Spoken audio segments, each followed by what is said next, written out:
Good morning, dear students of grade 8. Welcome back to our biology session. So, we have concluded our midterm examinations very recently.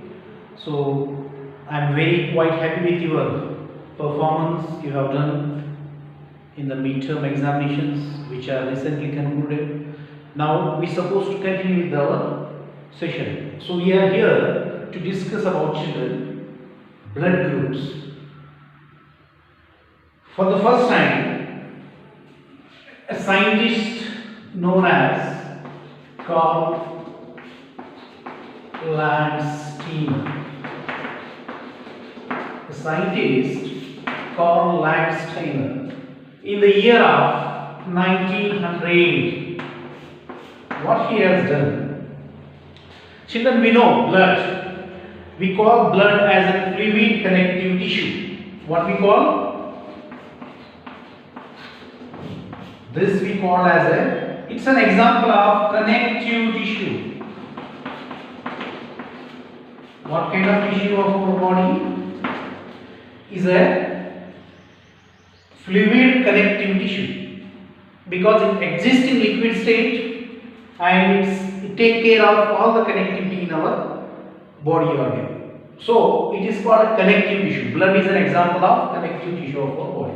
So who discovered the blood groups like A, B, AB and O? For the first time, the credit goes for the discovery of this blood group to a scientist called Landsteiner. Karl Landsteiner is his name. He discovered these blood groups in the year of 1900. On which basis? As we know, this is a fluid connective tissue.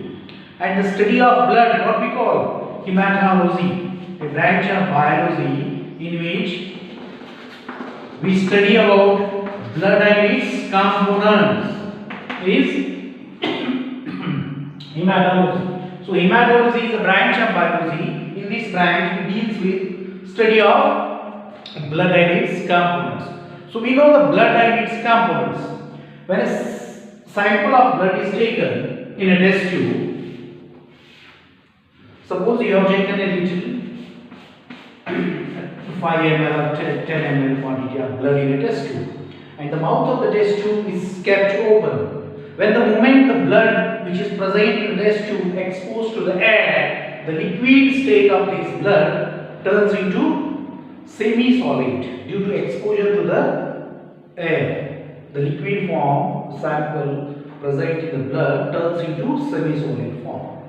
This happens due to when it is exposed to the air. And that semi-solid form which forms in this test tube, when we allow the blood to clot, that is we call clot. A clot appears in the blood. When the clot appears, when we are able to see a clot in the blood, when the blood is kept open. Even you might have noticed during any injury or cut, when there is a bleeding, when the blood flows, when it comes out from the body temperature outside to the body, the moment it exposed to the air, what happens? It starts the clumping, agglutination occurs there. You might have observed, you might have noticed several times we come across. When the liquid state of blood during bleeding, when it comes out, when it is exposed to the air, a clot appears there. And similarly here, when a sample of blood is taken in a test tube and we allowed it to clot, after clot we could notice that a liquid part, a pale yellow color liquid will be floating, collected on the top, that we call as serum. What we call it as serum. And down below it will be a plasma. What it is? Plasma. Whatever a semi-solid substance which collects, settle down at the bottom of the test tube, we call it as plasma. And a pale yellow color liquid which is floating on the top of the test tube, we call it as serum. So these are the components of blood. Now, the plasma of blood will have blood cells, blood corpuscles. Different cells present in the blood, we generally call them corpuscles, such as erythrocytes, red blood corpuscles, leukocytes, white blood corpuscles, and thrombocytes, blood platelets, RBC, WBC, and platelets. These are the three major forms of corpuscles, cells commonly present in the blood. So this Karl Landsteiner in the year of 1900, how he could classify, how could he identify there are blood groups, different types, 4 blood groups he discovered for the first time, 4. He named them as blood group A, B, AB and O. On which basis? How? On what basis? Children, blood has a protein on the basis of antigen and antibody. Karl Landsteiner, how he differentiated, how he classified these 4 blood groups as A, B, AB and O. On which basis? On the basis of antigen and antibody. So what is antigen and antibody, children? This is a protein, the amount of protein present in the blood. The antigen and antibody, what we call, it's a protein present in the blood. So in addition to this antigen antibody, blood has other protein, fibrinogen, thrombin, prothrombin. These are the proteins present in the blood. Okay. In addition to this protein, blood has antigen and antibody also. These proteins are present in the blood, antigen and antibody. So as thrombin, prothrombin are proteins, no. In addition to that, blood also has antigen and antibody. So what are these antigen and antibody? They are the kind of protein present in the blood. Don't think that only antigen and antibody are the protein present in the blood. In addition to this antigen and antibody, blood also have another protein that we call as Rh factor. What is this Rh factor? It's another antigen, another blood protein present. The protein present in the blood, children. See here, antigen, antibody and Rh factor. These are the main 3 kinds of protein present in the blood. Antigen, antibody and Rh factor. Now, Karl Landsteiner in the year of 1900, he classified the blood groups as A, B, AB and O based on the basis of what? On the basis of presence and absence of antigen and antibody. Now we are very clear with that. What are antigen and what are antibodies? They are the proteins present in the blood. Now see, where is the location of antigen? Antigen is present on the surface of RBCs. The surface of RBC, red blood corpuscles, this protein is present. That protein present on the surface of red blood corpuscles, erythrocyte, we call it as antigen. And the protein which is present in the plasma of the blood, that protein is called as antibody. So Karl Landsteiner arrived at the conclusion, if suppose X person, his blood group is declared as A, on what basis? The person X, suppose X person has blood group A, then he will have antigen A in his RBC, in his blood. And what kind of antibody? Antibody B. Antigen A is present in his blood and antibody B are there, then he is declared as, his blood group is, X person blood group is A. And who are called people living with blood group B? The person who is having blood group B in his body, antigen B protein will be there. Which protein? Antigen B and antibody A. Here antigen A will have and antibody B will have. The person having blood group B will have antigen B and antibody A. And the person who is called blood group AB, in his body, the person who is having AB blood group, he will have antigen A as well as B.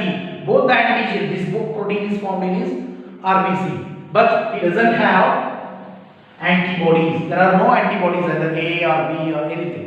No antibody, this protein will not be there. Antibody protein is absent. Person who is having blood group AB. And person who is having blood group O will have no antigen A or B, nothing. Antigen, that protein will not be. Only antibody will be there. Antibody A as well as antibody B. Are you able to understand? So on the basis of this. Now, this antigen and antibody, these protein help us to differentiate, identify the blood groups, whether it is A, B, AB or O. In addition to this antigen and antibody, I told you the third one, that is RH factor. RH factor help us to differentiate. Now A, on what basis we will say blood group A? If you could able to see antigen A and antibody B in his blood group, then we can say your blood group is A. You might have heard about positive and negative. In addition to this antigen and antibody A and B, suppose we find A antigen and B antibody, then we call this blood group is A. In addition to this antigen and antibody A and B, if he has RH factor also, this protein also, then he is called as A positive. Are you able to understand? Suppose a person is having antigen B in his blood and antibody A, then his blood group will be B. But he doesn't have RH factor, then he is called as B negative, like that. So antigen and antibodies are helpful to differentiate the blood group, whether it is A, B, AB and O, whereas RH factor help to differentiate whether it is positive or negative blood group. These groups A, B, AB and O are decided based on presence and absence of antigen antibody, but whether it is positive or negative is decided based on the presence of RH factor. RH stands for rhesus. This was first examined, found under the monkey.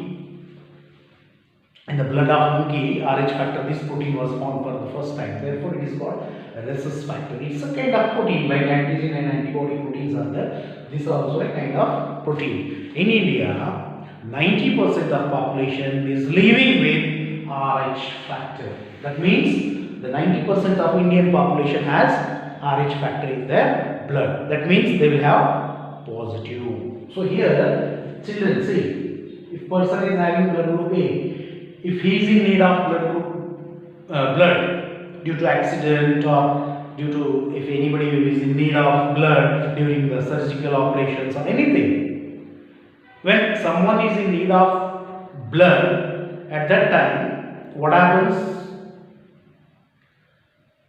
The same, if the X person has blood group A, he is supposed to be given A. If B is given, it will not match, clumping occurs.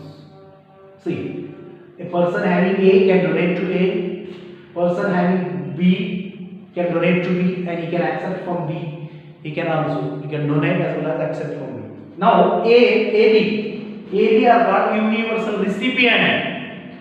They can accept if the person having X person is having blood group AB. He is in need of blood. Then if AB is available, it's well and fine. If it is not available, this he can take from him, he can take. So he is called universal recipient. Person with blood group AB are called universal recipients. Universal acceptor. That means they can accept blood from any other blood group. And person with blood group O, they are universal donor. They can donate blood to anyone. He can donate to AB, he can donate to B, he can donate to anyone. So they are called universal donor and they are called universal recipient. So this is enough for today, children. The further part of this will be continued in our next class. So we'll stop here. Thank you, my